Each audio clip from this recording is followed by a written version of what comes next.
या जिल्ह्याचे बुलंद तोफ सातपुड्याच्या ढाण्या वाघ म्हणून ज्याला आपण ओळखतो ते सन्माननीय कार्यसम्राट आमदार आमच्यादादा पाडवी। मंचावर उपस्थित या जिल्ह्याचे समाज कल्याण सभापती सन्माननीय शंकरदादा पाडवी, विशेष करून या कार्यक्रमामध्ये मुंबईहून उपस्थित झालेले आदरणीय सो कविता चौधरी गावण शिवसेना लाडकी बहीण समन्वयक इथे उपस्थित झालेला आहे। त्यांच्यासोबत सो शिल्पा मोरे, अश्विनीताई शिंदे आणि विशेष या मंचावर उपस्थित रतनजी पाडवी, सन्माननीय सुभाषदादा पावरा, शिवाजीदादा पराडके आणि काठी संस्थाचे वारसदार सन्माननीय कुर्तीसिंग दादा, ज्याच्याकडे आपण तालुका अध्यक्ष म्हणून बघत आहेत ते माझे मित्र सन्माननीय तुकाराम दादा आलेले आहे। 1966 मध्ये जेव्हा शिवसेनेची स्थापना झाली तेव्हा बाळासाहेब ठाकरे यांनी हातात धनुष्यबाण घेतलं। तेव्हा बाळासाहेब ठाकरेंना मुंबईमध्ये विचारलं की अनेक चिन्ह होते, तुम्ही धनुष्य का हातात घेतलं?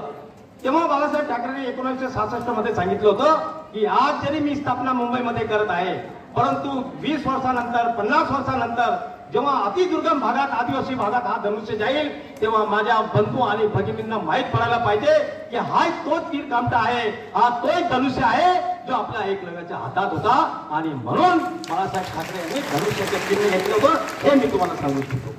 सन्माननीय बाळासाहेब ठाकरे यांनी शिवसेनेची स्थापना करताना सर्वात मोठा महामंत्र जर दिला असेल तर तो दिला होता 80% समाजकारण आणि 20% राजकारण करा। आणि त्या मंत्राला तंतोतंत काम करण्याचं काम या तालुक्यामध्ये कोणी केलं असेल तर ते आमच्या दादांनी केलं हे मी तुम्हाला सांगू इच्छितो। मित्रांनो, वक्त्यांनी बरंच काय सांगितलं, परंतु मी आपल्याला सांगू इच्छितो की मागच्या अनेक वर्षापासून आम्ही पण आमच्या दादासोबत काम करत आहोत। काम करत असताना आम्ही बघितलं की समाजाचं कार्य करत असताना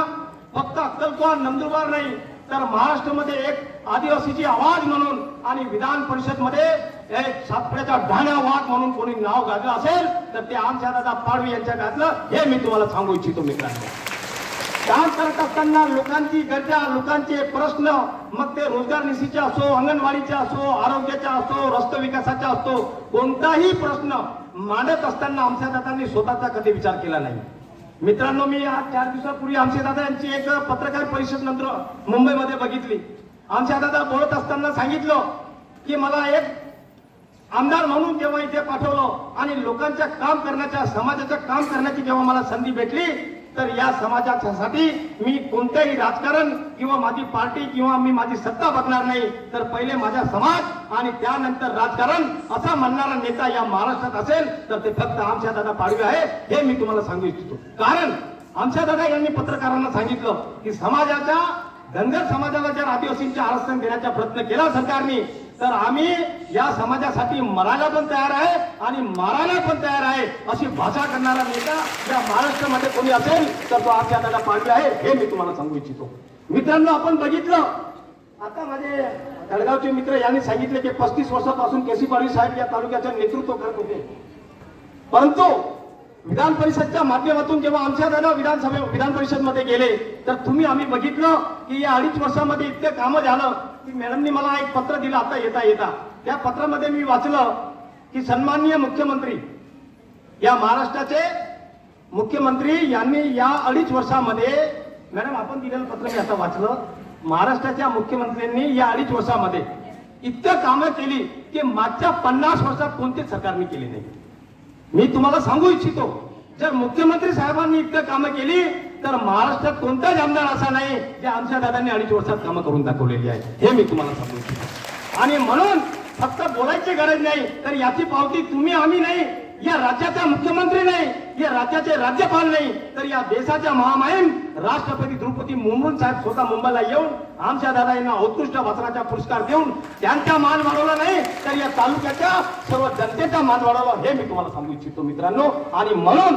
येणारी विधानसभामध्ये आमच्या दादाचीच एक प्रतिकृती म्हणून शंकरदादा आपल्या सोबत बसलेला आहे, या जिल्ह्याचे सभापती म्हणून ते काम करत आहे। आता ललित भाऊ यांनी तुम्हाला सांगितलं की फक्त कोणतेही सभापती खास करून आपल्या तालुक्याचा विचार करतात, परंतु शंकरदादा यांनी तालुक्याचा विचार न करता अक्कलकोट आणि जळगाव तालुक्यात कसं काम होईल, लोकांचे गरजा कसे पूर्ण करता येईल याचा विशेष त्यांनी प्रयत्न केलं। आणि आज विधानसभेमध्ये जेव्हा आपण समोर जात आहात तर या विधानसभेच्या एक समन्वयक म्हणून आपल्यामध्ये मुंबईहून कविताताई आलेले आहे, मी त्यांच्या समोर सांगू इच्छितो ताई की या तालुक्यामध्ये तुम्ही सर्व मिळून एक अशी आवाज द्या, ही आवाज मुंबईपर्यंत पोहोचायला पाहिजे आणि सन्माननीय मुख्यमंत्री साहेब यांनी एकच शिक्कामोर्तब करायला पाहिजे, तो म्हणजे शंकरदादा पाडवी. हे मी तुम्हाला सांगू इच्छितो मित्रांनो. या दृष्टिकोनातून आपण या निवडणुकीच्या सामोरे जात आहात, तर शंकरदादा आपण सहकार्य करून परत एकदा आमच्या दादाचा हात मजबूत करा ही विनंती करण्यासाठी आम्ही इथे आलेलो आहोत. राहिला प्रश्न आजचा विशेष कार्यक्रम म्हणजे आपण लाडकी बहीणच्या एक अंगणवाडी सेविकांनी जे त्यांना मदत करून म्हणजे जास्तीत जास्त फॉर्म भरले त्यांच्या सन्मानासाठी आणि लाडकी बहीणचे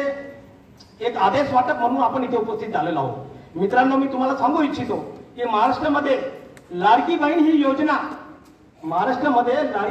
योजना फक्त महाराष्ट्रात नाही तर पूर्ण देशाला विचार करणारी योजना आहे, हे मी तुम्हाला सांगू इच्छितो. ही जागतिक योजना जेव्हा सन्माननीय मुख्यमंत्री साहेबांनी दिली तेव्हा महाराष्ट्रात नाही तर पूर्ण भारतभर याची चर्चा झाली आणि याचा जेव्हा काम सुरू झालं फक्त 2 महिन्यामध्ये, फक्त 2 ते 3 महिना, मला वाटतं रक्षाबंधन 3 महिने, तिसरा महिना सुरू असेल, या 3 महिन्यामध्ये या महाराष्ट्रामध्ये जेव्हा लाडकी बहीणचे काम सुरू होतं तेव्हा आपला नंदुरबार जिल्हा हा अतिदुर्गम जिल्हा आहे, हे तुम्हाला माहित आहे. इथे नेटची सुविधा, मोबाईलची सुविधा, नेटवर्कची सुविधा नसतानाही या जिल्ह्याने ज्या पद्धतीने या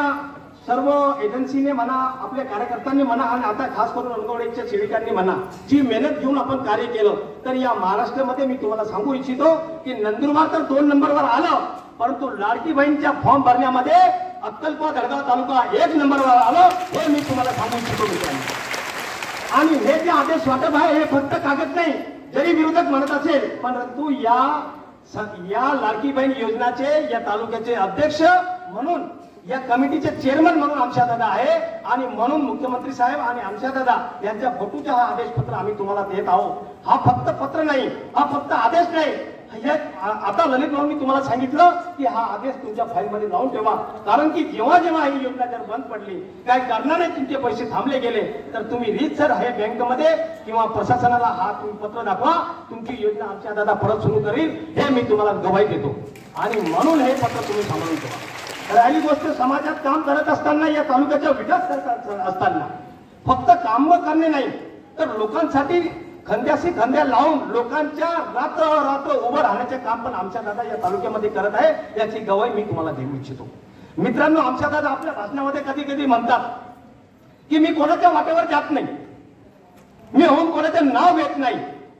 परंतु जर माझ्या रस्त्यावर येऊन माझ्या वाटेवरून कोणी मला थांबवण्याचा प्रयत्न केला तर माझा जन्म अमावस्याच्या रात्री झालेला आहे, मी पण कोणाला सोडत नाही, अशी गवाही देणारे नेता म्हणजे आमच्या दादा आहे. आम्ही कोणाच्या वाटावर जात नाही आणि आमच्या वाटावर कोणी आलं तर आम्ही त्यांना सोडत नाही, असं म्हणणारा नेता म्हणजे आमच्या दादा पाडवी, हे मी तुम्हाला सांगू इच्छितो. आणि जास्त वेळ घेणार नाही, मला माहित आहे की तुम्ही आता वाट बघत आहे, कविताताई पण बोलणार आहे, विशेष करून मुंबईहून आले आणि आमच्या दादा पण नेतृत्व करणार आहे, म्हणून बोलायला तर भरपूर आहे. पण माणिक दादा तुम्ही चिंता करू नका, विधानसभामध्ये आपण दोघं तालुका हे करून घेऊ आणि शेवटी जाता जाता इतकंच म्हणणार की मेहनत की बात आई तो बातों बातों में बदल गई,